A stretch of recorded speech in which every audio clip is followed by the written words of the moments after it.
What's going on YouTube? Welcome to my YouTube channel. Today I'm going to do a video on replacing the coolant reservoir tank on my 2016 BMW 528i with xDrive, so all-wheel drive. This is for those of you who get that low coolant warning inside their vehicle. So the common diagnosis is you take your car, take it for a little spin, maybe 2-3 minutes into the drive, again, depending on weather conditions, and all of a sudden you get that low coolant warning on your dash, and it says to fill immediately or to top off. So basically what happens with these is there is a magnetic sensor inside that just stops working on the old tank. So I'm going to basically do this tutorial without actually taking this thing out. I'm just going to show you some tidbits because there's plenty of videos that show how to remove it and put a new one in. And obviously I do recommend always using BMW parts. I mean, guys, if you're going to do this yourself, you're already saving a ton of money on labor. Why trust China parts? And I have found that all these parts here are actually made in Italy. They are plastic. Majority of them are plastic. And there's some different components. So again, I'm not a mechanic by any means. I'm just doing this as kind of a courtesy to help others that own a similar car to this and save them some money. This is something you can definitely do yourself. You kind of don't really need any specialized tools either. You just need some patience. So number one, do not do this on a car that is hot or something you just drove, or even if you like wait 2 hours. Only do this if your car is fully charged, meaning it has a really good battery, because you have to do you have to do a test at the end to get the air out of the lines. And don't do this unless your car is literally sat overnight, you haven't driven it, because that coolant is super hot and you don't want to burn yourself. So that's number one. So this is for anyone that has a vehicle like this. So I have a 4-cylinder. I got a lot of miles, guys. I have like 158,000 miles. It's kind of rare for this car. But I take really good care of my stuff, and this is for the reservoir tank that is on, I guess this would be considered the passenger side. One thing I recommend doing is you want to get these bolts, loosen this up, and then you want to lift this bar upwards so it's out of the way. Not that you have to remove this, but simply removing this bolt, loosening this one, you can lift this upward, stay in an upward position, and it just gives you more room so you don't have this big old bar in your way. So again, this is for someone that has a diagnosis where you have coolant in there, but it keeps telling you low coolant. It's just super annoying. I mean, it's really annoying. Like, it happens all the time. So this first started happening about 6 months ago. I'd get it every now and then it just, every time I drove the car, it would give me the low coolant warning. So this is the old one that I've uninstalled or removed. And I'm going to be pointing some of these parts out in my light booth to kind of break down the different parts. But basically, I've seen some videos where guys will basically tell you to remove this entire bracket. So see this bracket right here? So they like take this heat shield off, they take this off, they take the windshield wiper thing off, and it's a big mess. It's like, dude, guys, you don't need to take this whole thing off. That's stupid. Don't do that. Don't do that at all. So these have clips. So see these little edges here? I'm going to try and position my camera here so I can show you guys in a stable manner. So again, this is just for someone that wants additional tips on doing this. And there's a lot of different videos out there, which are okay, but I'm just going to give you the tips. And again, I'm not going to be removing this because I already did it. So anyways, here there are the clips. So what you have here is when this is installed here, you just have to do the tabs. So the best way to do it is to start with the tabs like here and then just work your way around. So as you untab, you want to lift. So it takes 2 hands. So untab, untab, untab until you have the whole thing untabbed, and then the whole thing will pop out. So once you have this popped out, and again, it's up to you. You can remove this clip here So this is where the coolant sprays into the reservoir. So you can remove this clip here. You don't need any fancy tools for that. You could use one of two things. You can use a small screwdriver tip, or one of these picks, whatever you got lying around. And I'm going to show you this too, because a lot of guys have kind of blown this off in other videos. And what you do is you just take it, you pop it all the way up so it's in an upward position, and then it simply comes off just like that. Okay? And to put it back on, there's no twisting, there's no turning. You just push it back and then push down. That's it. And just make sure, obviously, it's all the way in. So you have this is where the coolant sprays into the reservoir tank. And this is like the air release or bleeder thing. I don't know what this is, but I'm going to be selling that part separate in case someone decide to take theirs off and screw it up. I'm also going to be selling my cap, because the cap on mine was perfectly fine. Caps go for about $10. Again, I'll go into more detail when we get in the light booth. But I wanted to just show you how easy it is to take that off.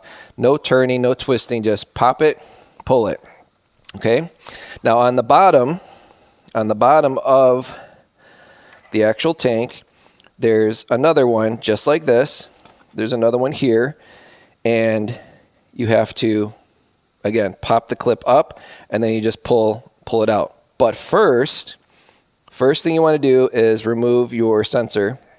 There's a little sensor here that you just turn, remove it, and then set it to the side. And again, you already have this thing out, moving around. So first you want to take this off, then you want to take the sensor on the bottom, which I'll show more of what that looks like in the light booth. And then you want to have this off, and then your very last move is to pop the clip here and remove it off the bottom. Now, when you're doing that, before you do that, you want to get as much of the excess coolant that's in here out of this tank as possible. So there's two ways to do it. I put a bunch of towels down in this area here. I put it here, here, here. So basically I was like, if this thing's going to be off and I'm going to have like this radiator hose or coolant hose exposed, I didn't want like leakage everywhere. I didn't want it all throughout my garage floor. So I just put a ton of towels. I've seen other guys put a bucket, but the bucket kind of gets in the way, because once you remove this bottom tube here, you have to keep it in an upright position, because if you just like let it go, it's going to not spray coolant, but just leak it all out. So you want to use gravity. So again, when you pull this off, you want to keep your hand on it and then position some towels under it to keep it in an upward position, so that way the coolant stops flowing out of it. And if you've done a good enough job draining this out first, I use the turkey baster, guys. So, one of those things that you squeeze and to put gravy in your turkey. I didn't have any fancy liquid removing tools from the hardware store. I just used the turkey baster. But I just pulled the coolant out a turkey baster at a time, had a little cup here, had towels around it, and I was pouring the excess fluid in. That way I just didn't have this half full. Because once you pop that radiator hose off, all the liquid that's in this is going to flow downward. So when you take that radiator hose off, you'll have a little bit of spillage. Keep the radiator hose up. And if you still have liquid in this, or if you don't have a turkey baster, put your hand, cap that bottom part of this. You just got to, this is where all the liquid's going to come out. When you take the sensor out, there's no liquid that comes out of there. But this is where all the liquid would come out of. Okay? So, again, you got this moved out. You got it like popped out here. So let's say this is, this is popped out, and then you immediately want to put your finger over it so it doesn't spill. Set that aside. Have probably a bucket ready for that, so set that aside. But again, make sure you have a towel underneath that radiator hose, because it's the hose that leads the radiator, and have a towel so that the hose is positioned upward. And you'll see like the top of the hose with coolant But if you let the hose go, it's going to go leaky style. So again, drain as much as you can out of here first. Again, make sure your car is very, very cool overnight. And then putting everything back together, super, super easy. So you just do everything back in reverse. So you would put the hose back onto here. And again, you just take the clip and then you push it down with your finger. So make sure it's all the way on. Put the clip on there. Put the sensor back on. Turn it. And then take your entire module, clip it back in. And it goes in really easy. And then put this guy on. Now this is going to be empty. So you want to take some coolant and you want to fill it to the coolant line. And when I did that with mine, after I did the air to get the air out of the system, which takes about 8 minutes. Which again, there's plenty of videos on how to do that, but I will explain it briefly in here. But I basically filled my coolant to the level here, not above it, but right here. So after I replaced it, put my coolant in, and then I did the test. And as I did the test, I had this off so I could see down inside. And then when you see down inside, which I'll take this guy off here. When you look down inside of this, you would actually see from the hose connected in here, you can actually see the coolant spraying, and then you could see like all the air. So it like sprays and then it like spits because there's air inside the system. So again, that entire cycle takes about 8 minutes and your car does not have to be on. And then let me show you real quick the type of coolant I got. Oh, whatever, I can't get my trunk open for some reason. So anyways, we're now going to go into the light booth so I can show you what happens. But basically the test, and again, you can look at other YouTube channels for the test to get the air out of the system, is you basically have your key in the vehicle, you put it in accessory mode, and you put your heat on 84 for both the passenger and the driver side. You put the fan on the lowest setting, and then again, you don't start your car, and then you literally put your foot on the gas for 10 seconds, and then you leave your doors open. Again, you don't start your car, and then what will happen is that the water pump will start to cycle the coolant, getting all the air out of the system, and it does it for about 8 minutes. You'll know when it's done because you won't hear the water pump motor anymore. But the car will not blink. The lights will be on in the front and the back. It's kind of weird. I tried to turn my lights off. You just can't. So obviously make sure you have a good battery. You don't have a weak battery, because the manufacturer, I guess, does recommend you hook it up to like a slow trickle charger while you're doing it. But I didn't have to do that. My battery is fine. It's actually quite old on this car too. So anyways, let's get into the light booth, and I'll just go over the different parts so I can show you better on what failed on mine and basically how I was able to fix it. But ultimately, this is to save you guys some money and time. So I ended up getting this part on eBay. There's a lot of other sellers out there that have wrecked BMWs, so it's like a parts graveyard type thing. And I got mine for 45 bucks with free shipping. That included a new cap, that included the sensor on the bottom, and obviously the most important part was the little magnetic thing inside was working. So it was kind of a toss-up. It said it worked, but you never know until you test it. And so far, I don't get that warning anymore. And again, it was 45 bucks plus maybe 35 minutes of my time. And again, no special tools needed. So let's get in the light booth so I can go over the different parts. And hope you guys appreciate this.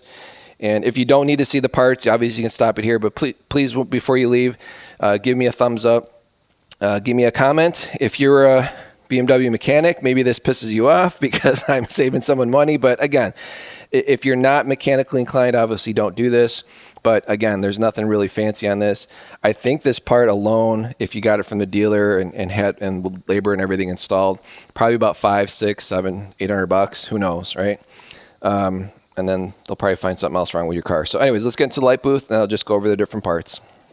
All right, so here we're back in the light booth here. This is basically where I take all my photos and do all my eBaying and stuff. So just want to go over some of the parts, but the thing that failed, this again is my old one. So This was the original one that came with my 2016 BMW that now has 158,000 miles. And the part that failed is that guy inside there. So there's like a little magnetic thing, and I'll move it up and down so you can hear it in the mic. So I guess what happens over time, and again, I've done a nice job of making sure that the coolant is always changed properly during the correct intervals, but you know, stuff happens. These parts are plastic, or the magnetic part inside basically fails. So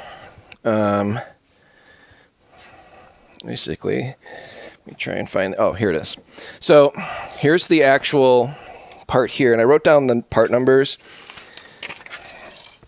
So this sensor here is the 7524812, and then it says a -01.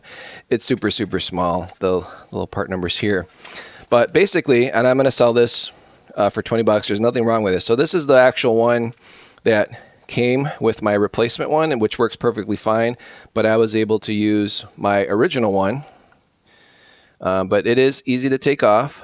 But sometimes this probably is like 90% not the reason why you're getting that low coolant light.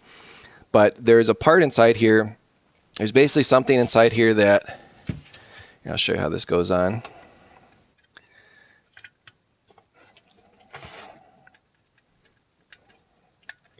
So it only goes in one way, and then you just turn. Okay.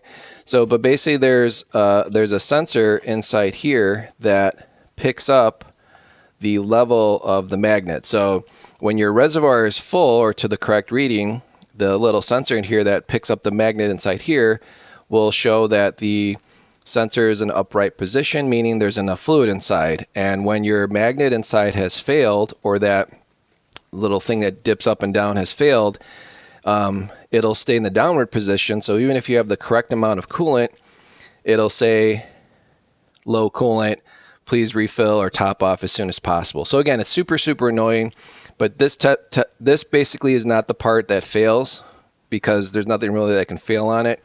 Although if your wire is corroded, or if you keep a very dirty engine or very dirty vehicle, like if you have, you know, if you take it from one extreme to the other, so from like desert to extreme cold, or you just don't do a nice job of keeping your vehicle clean or in a clean environment, there are sometimes wires that over time can get exposed. So there's usually like a heat shield, like tape that's around the wires, but over time the wires can stretch out. So if your wires have failed, that could be a reason why your sensor is no longer sensing the correct thing, but usually it's that magnet inside. So I'm tossing this. This is no good to anybody because the magnet inside is completely bogus. I'm going to be selling this part here for probably like $5, because sometimes people will have everything right, but then their screw is messed up, and this is just plastic. I'm going to be selling the bracket here. So the bracket, I believe, is this part here, 17137619191. Goes for about 20 bucks on eBay. Again, this is in case anyone just has a broken bracket, right? But normally when you buy these kits, or from other people that are selling, they're selling the whole thing. So they're selling the reservoir tank with the cap, with the sensor. And again, I got my whole one for 45 bucks, but I don't like throwing away parts that someone else can use. So I'm going to sell this part for 20, this part for 20, and the screw for $5, and this cap for 10. So ultimately, after eBay fees and everything, the entire repair basically cost me nothing besides my time. So my time of listing and my time of actually doing the repair myself. And here is the part number. Oh, the expansion tank cap. Again, this again is only for guys and gals that have this type of tank cap. Some of them have just a regular black cap. It looks totally different. And your ball here, your reservoir expansion tank, is on the other side of the vehicle, or on the driver's side, and it looks totally different. So obviously this is only for this type. But again, the repair was pretty straightforward, easy to do. I did it the first time. I didn't break anything. I was very careful. And again, the most important thing is make sure you have a very good battery on your vehicle, and you do not work on a hot vehicle. You want to let it sit overnight, and then you can work on it in the morning, and have plenty of towels. Have your turkey baster to drain this guy out. Have the little tool to pop the clip up to take this off, and you know, untwist your sensor here, set that off to the side, get your towel ready. If you did turkey baste out the liquid, the coolant inside, you know, have gloves on, and make sure you put your thumb over this as you remove the entire tank. And then with the radiator hose that's exposed, make sure you put some towels over it so that it's upward, because if you let it lay low, it'll just spill out coolant everywhere. So again, have a bunch of towels sitting in your engine bay. And again, that's another reason to have a cool engine bay, is you don't want to be burning yourself. You don't want anything hot around the area. And then to put the new one on is real easy. And then obviously, you know, just be careful with these clips. So some of you guys have vehicles that it might be really cold when you're doing this, or it might be really hot. These do not take a lot of force. You just have to work it. So start on one side, and then as you're popping the clips, you know, pull upward on your guy here, your reservoir tank here, and then you could even do it with your finger. So as you're popping it up, you push with your finger, pop that part up, and this thing will slowly come up. But then like the last two, you'll probably need a screwdriver, because they'll be on there really, really tight, because the last two will be holding on to the reservoir tank for dear life with all the pressure, because you've unclipped everything else. So you probably need to take a screwdriver and just slip it in there. But don't get like crazy and break these clips. So that's another reason why I'm selling this entire bracket, because what might happen is if a mechanic makes a mistake, or they might be breaking clips off, which again, it'll still hold, but okay. This is classic German technology, even though this is made in Italy.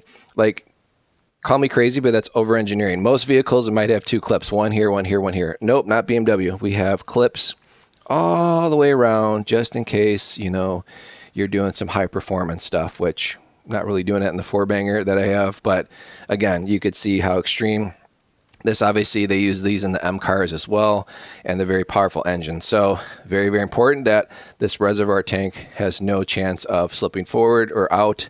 So that's why they go clip crazy. There is no other vehicle like this that has this many clips just for a reservoir tank. But it is important that this thing doesn't flop around, because if you leak out coolant, you then can't cool your engine, and if you have coolant everywhere, you're going to have a massive engine failure. So again, classic over-engineering by BMW. So hopefully, again, this video has helped you guys.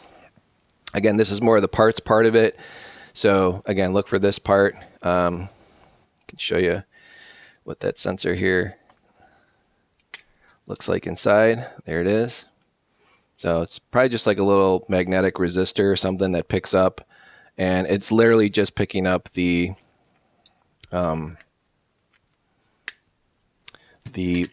metal part inside there. See that metal part inside there? And again, that goes up and down. So if that thing gets corroded or doesn't work anymore as you pour in fluid, it's not gonna be at the right level, and then your car is gonna say, dude, you don't have coolant, put some in me. So anyways, guys, I appreciate you guys watching this long video. Again, I'm doing this to help others out. All I request is to please give me a like. And if you like this type of content, and if you have this type of vehicle, I have shown other repairs, simple stuff. I did a short on replacing the wiper blades under 30 seconds or under a minute, all that good stuff. So as always, guys, appreciate you guys watching my channel. Please like, share, and subscribe, and I'll catch you on the next one.